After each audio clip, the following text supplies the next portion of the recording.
In today's video, I'm going to be doing a photo study. The photo on the left is Tom Hardy. It's a film still from the TV series Coditz, which was filmed about 20 years ago now. I'll talk a little bit about how I choose my photo references a bit later on in the video. But in terms of how I'm starting out, I'm always starting out with a Loomis head. I'd say adapted Loomis head. So you can see on the left, I've seen the ball of his head.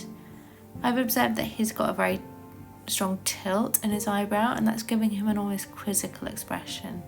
When I look at my photo references, I always try and figure out what the emotion is that I'm seeing and try and exaggerate that slightly.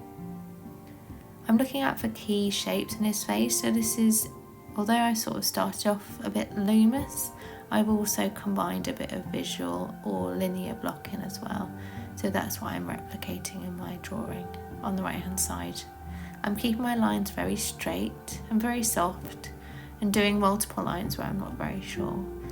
These lines are probably going to be incorrect, so they're going to grow and change over time. So at this stage, you're just feeling around the picture and trying to figure out where everything goes.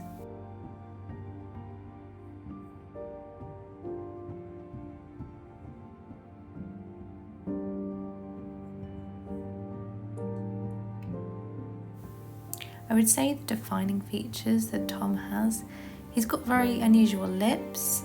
The top lip is quite full. He's also got a very distinctive nose, it looks like it's been broken in the past, and very straight eyebrows. So when I'm trying to draw him, I really need to make sure that his distinctive features are captured and potentially even exaggerated very slightly so that you really get a feel for that it's Tom Hardy. Drawing people that you recognise is really tough because you know straight away if it's not right. And drawing famous people is even more challenging because it's not just you that knows, it's everyone else that sees the picture that knows that the drawing is incorrect. I will check in on my drawing a little bit later, so you'll get to see how accurate I managed to get this initial block in. As usual, I'm trying to just draw around the eye sockets. I'm not really pinning in his eyeballs yet. I'm also trying to get the side of his face. He's got a very dark side of his face, so you can see his left side of his face, our right hand side, it's almost merging into the jacket because of the shadow on the side of his face, and that's one of the main reasons that I picked this picture. It's not a very high resolution picture, but actually often that's quite helpful when I'm drawing. So again, I'm just trying to keep all the lines very straight and kind of mapping out the key features. I find the more features that I manage to map in, the smaller the distance between the features, so the easier it is for me to figure out where I've got distances too small or too large. So I do find kind of mapping in, for example, the areas of tone or some of the more subtle lines on the face are actually quite helpful as a roadmap to making sure it's as accurate as possible. This works quite well when you're working from a photo reference, less well working from life, but I think one of the things that we end up doing as artists is just kind of adapting as we go and figuring out the best approach for each individual piece of work or drawing.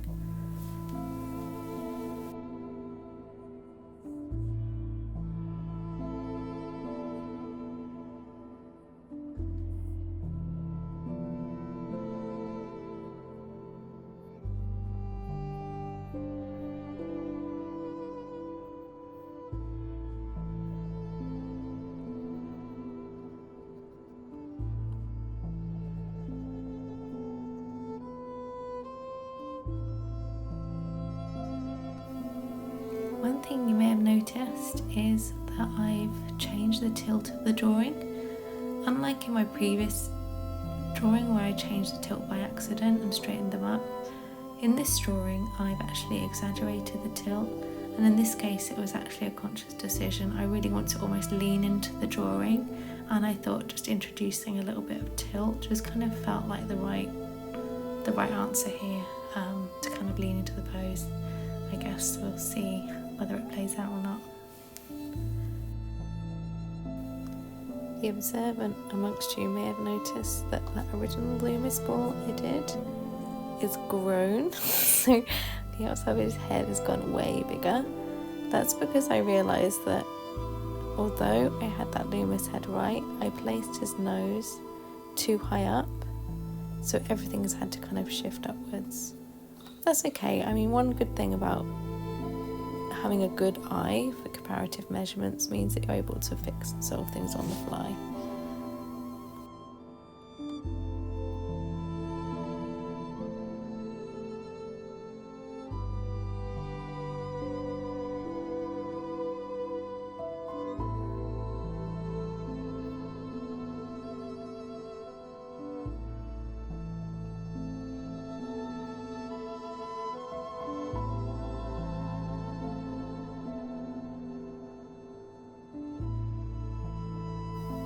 Talking of design and composition decisions, another thing I've changed slightly is just to lift his hand up.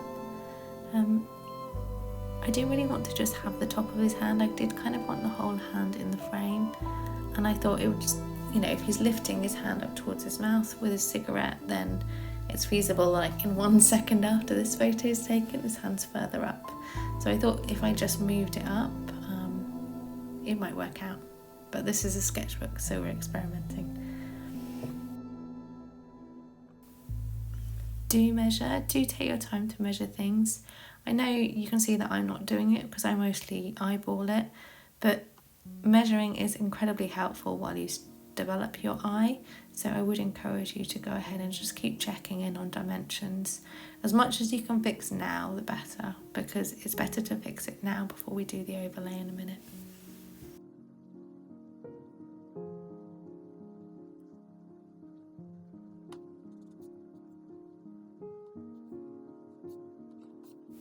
And talking of overlay, I just took a quick picture of the drawing and overlaid it over the photograph. You can see I'm pretty accurate actually this time, so I thought I'd exaggerated his eyebrow tilt a lot, but actually you can see it's kind of snuck its way back down again. The hand is obviously in the wrong place, but that's intentional. Perhaps I've got a few errors, like his lips are a little bit narrow, but overall it's pretty good actually. I was pretty happy with how accurate I got this one. I've even got his shoulders in the right place, which is first.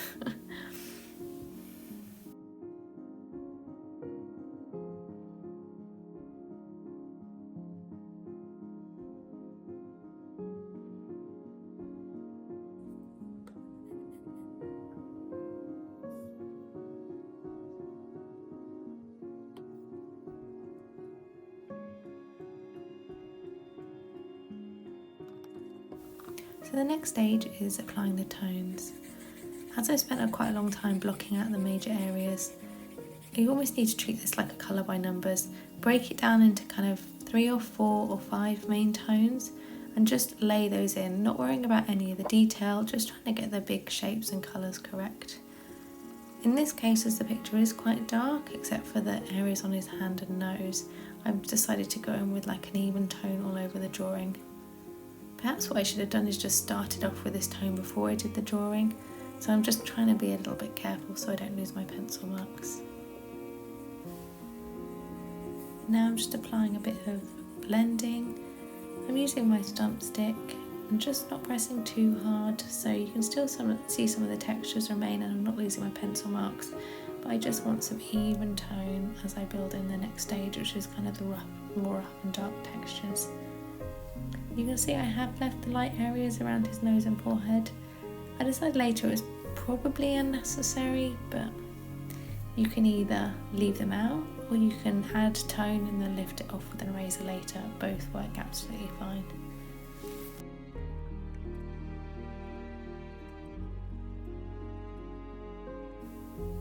So I'm just coming in my kneaded eraser now, picking out a few of those highlights and refining them a little bit more. I find when there's younger people that don't have such lined faces, that don't have any beards or anything, quite smooth skin, sometimes coming in with the highlights first is just somehow very helpful to kind of give you a feel for the shape of their face, especially for young women. I noticed that adding in some of the highlights are quite helpful.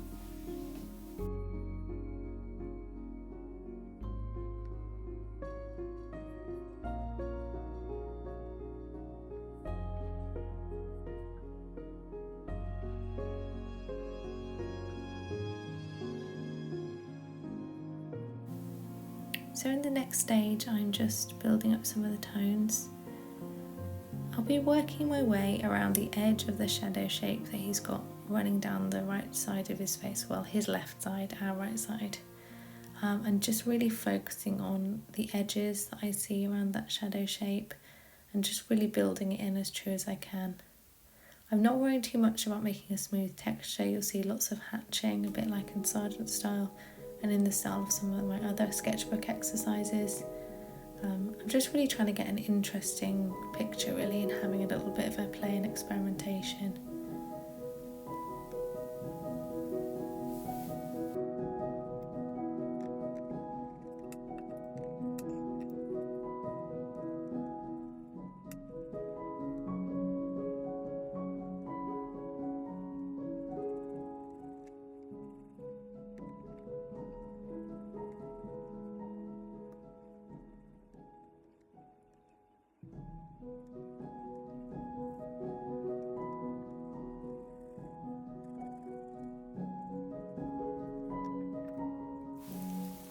So I mentioned that I'd talk a little bit about how I look for picture references.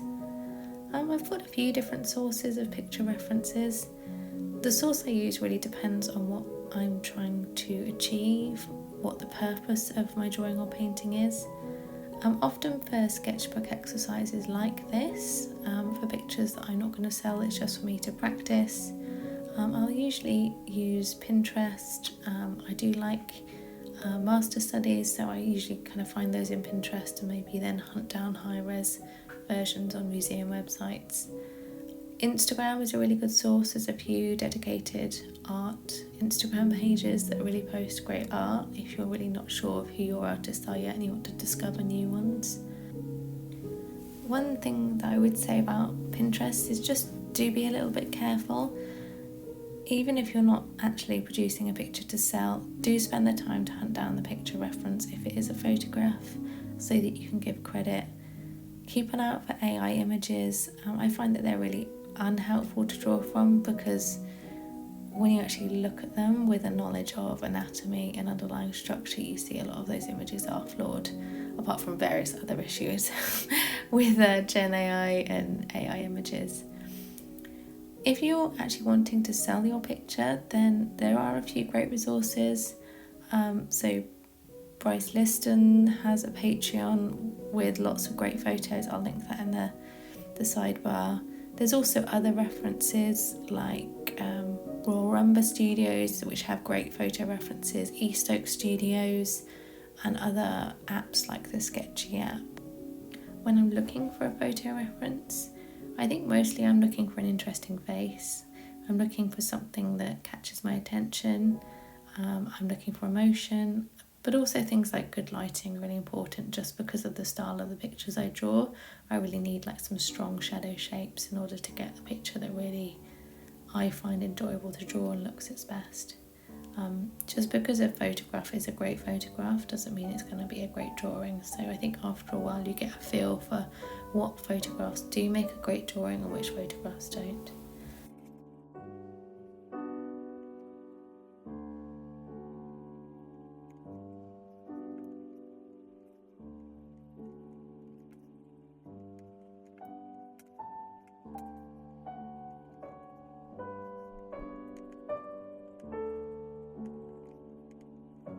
So you can see now I'm adding some of these darker darks. The drawing is coming to life a little bit.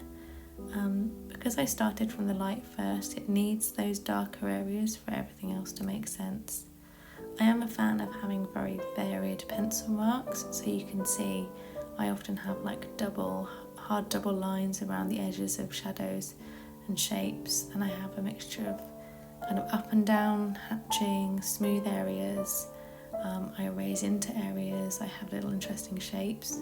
So it does look like it's quite random, but this is really kind of, I guess, almost like a style that I've built up over a time.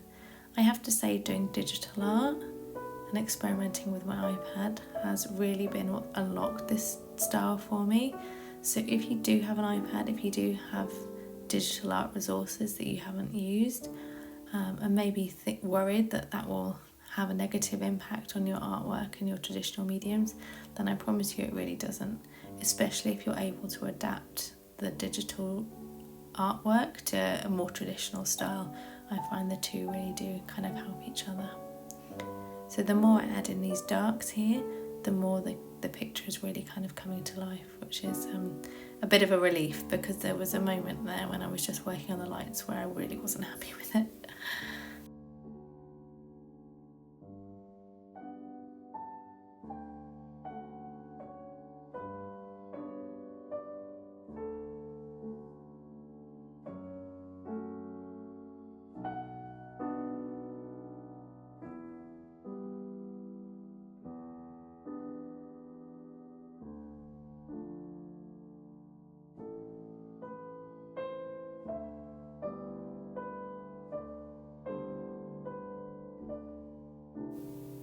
So I was pretty happy with the drawing at this point.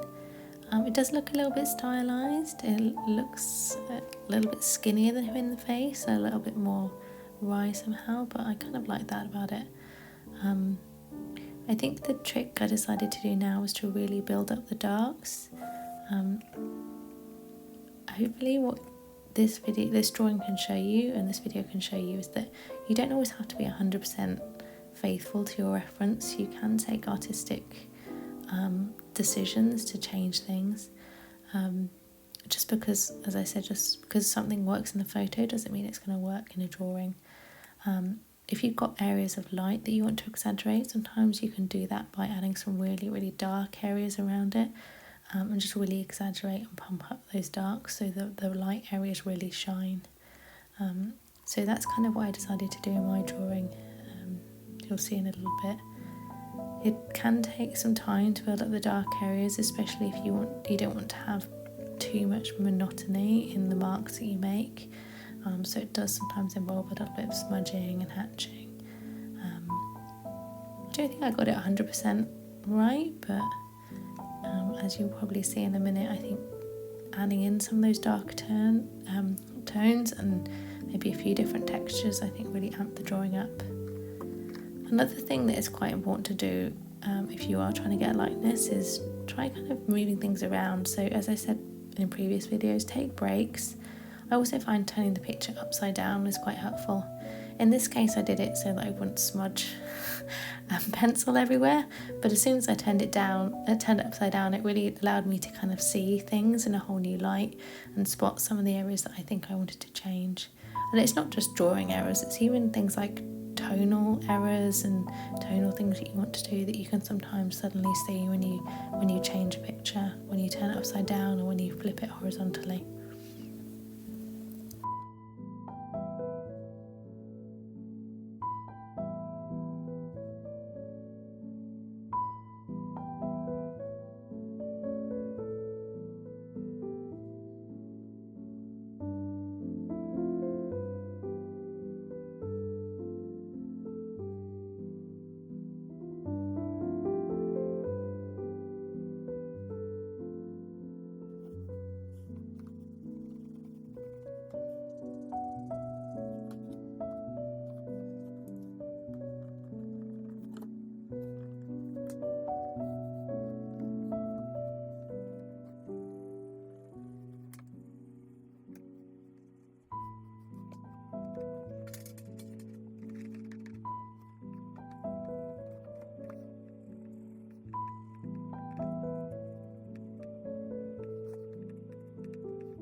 So here I'm tackling the hands.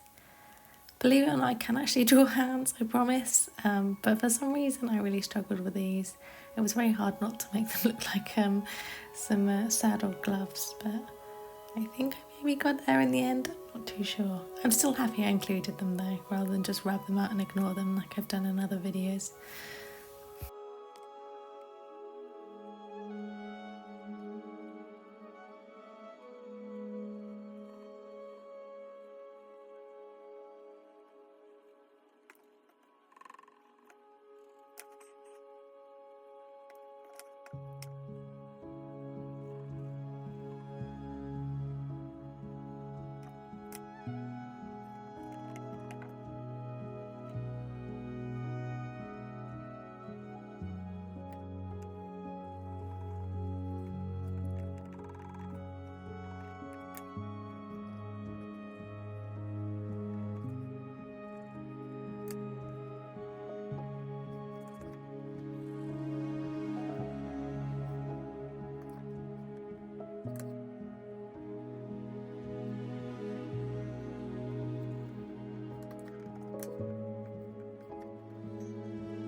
and here is where I finished my drawing. I hope you enjoyed this recording of my drawing of Tom Hardy. If you did, leave a like and subscribe to my channel if you'd like to be notified of my future recordings. I'll catch you in the next video.